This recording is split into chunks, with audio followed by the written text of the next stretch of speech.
Hey everybody, I'm Brett, and I'm with Floridian. And I'm actually a third? That can't be right. Yeah, third generation Floridian. Which mostly means that I inherited a lot of anger issues and antisocial behavior, but it also means I can show you the best way to make key lime pie. So today we're gonna make classic key lime pie. This is the version that my mom and I have been working on for a long time, so it's pretty fantastic. Then we'll follow that up with an elevated version of the key lime pie. Just one way that you can improve on it without spending a ton of time or money to get there. So let's get started.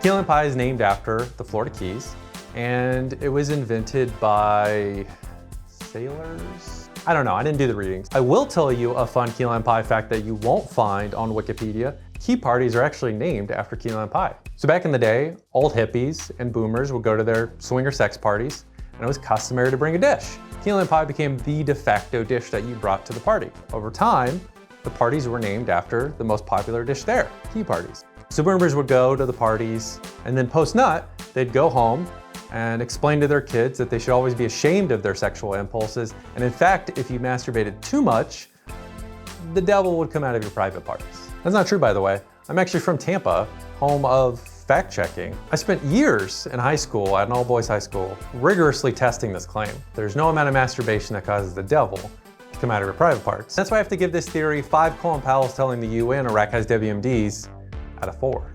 That's 100, right? Yeah, because 4 of 5 is 80. You know, we didn't really cover fractions too rigorously at schools in Florida, which Florida schools cover things that are actually relevant for regular life in Florida. Like how to tell a king snake from a coral snake, red and black fronted jack, red and yellow kill a fellow, the history of the War of Northern Aggression. And we also covered advanced subtropical forecasting for life-threatening meteorological phenomena, hurricane class. Anyway, that's enough math talk, let's get to the pie. And if you were expecting another math joke there, I'd like to invite you to lower your expectations of both me, my competence, and this content overall. Thank you. Pie time. All right, before we assemble, let's talk about the pie filling. I like to imagine this as a triumvirate because there are only 3 main ingredients for the filling, and also because I was forced to take 4 years of Latin class in high school. Did you know that Vini Vidi Vici was actually pronounced Weenie Weedy Weeky? Yeah. And now you're also equipped to be the most insufferable person on social media. You're welcome. But yeah, if you think of the filling ingredients like this, it becomes much easier to conceptualize the ways manipulating each member of the triumvirate affects the final dish. So in all triumvirates, there's one member who's important, but incredibly forgettable because they're dominated by the other 2. Here, that honor belongs to sweetened condensed milk. If key lime pie filling is just a simplified version of a lime custard, which it is, then sweetened condensed milk is the reason why. It reduces a number of the normal custard ingredients and cooking processes you need down into a single can. And that's all it's used. We just use 1 can. No more, no less, no measuring involved at all. I've seen some have tried to substitute in sour cream here, but it adds nothing to the texture of the pie while the tang of the sour cream gets completely overwhelmed by the lime. It's like replacing Jameis Winston with an over-the-hill Tom Brady. You're not getting what you think you are, and there's no real point in bothering. Anyway, that's why this is the Marcus Licinius Crassus of our triumvirate. Rich, kind of important, but, ultimately forgettable. Our next member, however, is way more important. Our egg yolks play an important role of bringing stability to the pie, and they're the reason why the pie can be sliced and isn't just a soupy mess. And lastly, they add that characteristic light yellow color to the filling. So for a regular sized pie, I'd recommend you stick to between 3 and 4 egg yolks. Any less than that and you run the risk of it reverting back to soupy mess. More and it becomes too dense and almost cheesecakey. The yolks, at the end of the day, are still playing second fiddle, which is why they're the Pompeii of this triumvirate. An important member that provides much needed counterbalance against the main star, which in this case is of course our lime. The lime brings the main flavor to the pie, but if you use too little, like under half a cup, you'll struggle to taste it. On the other hand, if you add too much, like anything over 3/4 or 2/3 of a cup, it'll overpower everything else and destroy the final product. It really is the Julius Caesar of the pie filling. You can also think of the triumvirate as all the contributing members of the band Blackpink, which is actually the last show I saw live before the plague hit. Elisa would be our headliner, of course. Jisoo would be our important counterbalance. and rosé would be our good, but kind of forgettable final member. And if you're yelling at me right now for forgetting Ginny, the supposed fourth member, I did say contributing members. Quick note on the limes here. We aren't going to use key limes as it calls for in the original version of this dish because if you don't live in Florida, you're not close by, they're wildly expensive, and I just had to sell my mixer to make rent, so not doing that. What I like to do instead is go half fresh squeezed limes that you get at the grocery store, whatever's cheap, and then half from this bottled key lime juice. That plus the zest of one lime is enough to maximize the lime flavor and get everything you need. Now with that, we can go ahead and start assembling the pie. So we'll start with the crust. For the graham cracker crumb crust, you can use a blender or food processor to make the crumbs. You can buy them from the grocery store, or you can just use a hammer. Where's our goddamn stimulus? You stupid mother. But regardless, once you have the crumbs ready, we can assemble everything.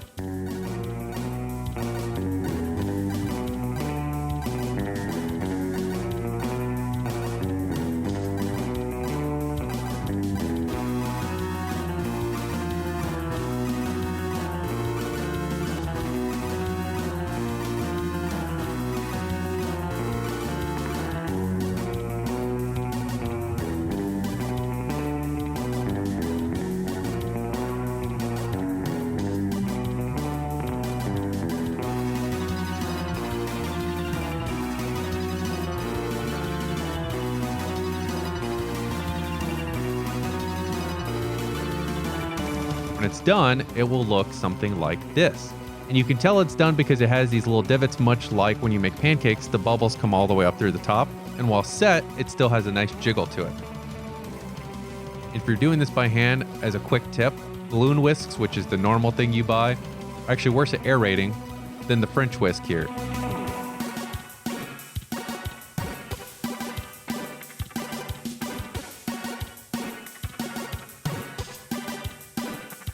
Then we get to the best part of a baking video where we don't eat it and instead admire it on the camera for a bit. Ooh, nice. Our pie filling here has held up beautifully, cuts nicely, still has a nice bounce and softness to it. Finally, we can try it. Oh, every time it's so good. You just get this burst of lime, and it's just this incredible pop of like sunshine and then you get the cooling. It's so good. This is still one of my favorite desserts. All right, one more bite, and then we'll do the elevated one. So let's go to the elevated version of key lime pie. I know some people, especially native Florida people, will think it's blasphemous to adjust key lime pie, but to me, the most fun part about cooking and baking is making a dish your own once you understand the fundamentals. So that's what we're gonna do. Let's take a look at our triumvirate here. What I'd like to do is add more umami to round out all the flavors and balance out the sweetness here. We can't really do that with our lime juice, so we'll leave that alone. The egg yolks are actually already adding a little bit of umami, but there's not much more we can do with those. So let's go to our forgettable member, the sweetened condensed milk here. And there's a popular recipe of turning sweetened condensed milk into a dulce de leche, a caramelized version of itself. You can either cook it in the can, or you can cook it in a bain-marie, which is a fancy term for water bath. It's the same way you cook a cheesecake. And that's the exact method we're gonna use, because cooking the sweetened condensed milk lets us take advantage of the Maillard reaction to brown the milk solids, and any sort of browning, much like when you sear steak, creates more umami and depth of flavor. So if we do that and add it to the pie, we should get a really wonderful caramel note throughout. So that's the route we're gonna go here. The main thing for this is it's all the exact same ingredients, and all you need is 2 additional tools. That's 4. All you need is 2 additional tools, some sort of container that can go in the oven, and then another smaller container that fits inside of it. I am going to use a steam pan as my container, which looks like this. These things are amazing. You can put them in the dishwasher, you can put them in the oven, which we're about to do. It's gotten to the point now where I look at these things the same way the DoD looks at an enlisted soldier, where you can throw them at anything, you can beat the hell out of them, and at the end of the day, well, they're expendable.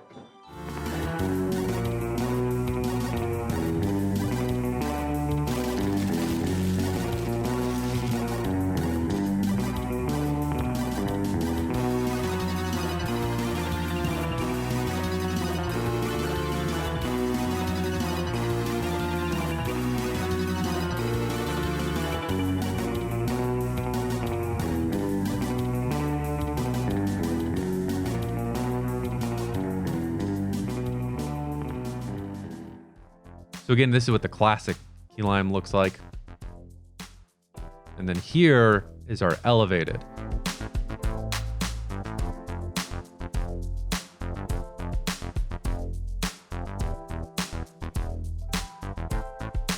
This is a tough one. Obviously classic key lime is amazing, but I really do think the elevated version might have something on it. That little bit of extra depth of flavor really does make a huge difference. It's wonderful. Thank you for watching this video. If you enjoyed it, please like, subscribe, do the things. Let me know if you end up trying both versions. So far, everybody who has been pretty split. So I'd be curious to see what everybody else thinks. I personally like the elevated version just a little bit more, but it's a close race for me. And thank you to the patrons of Dumb and Awful for supporting us and all the additional content we create like this. Thank you so much. If you're interested in supporting this sort of thing, you should join the Patreon as well. Anyway, thanks for watching. See y'all.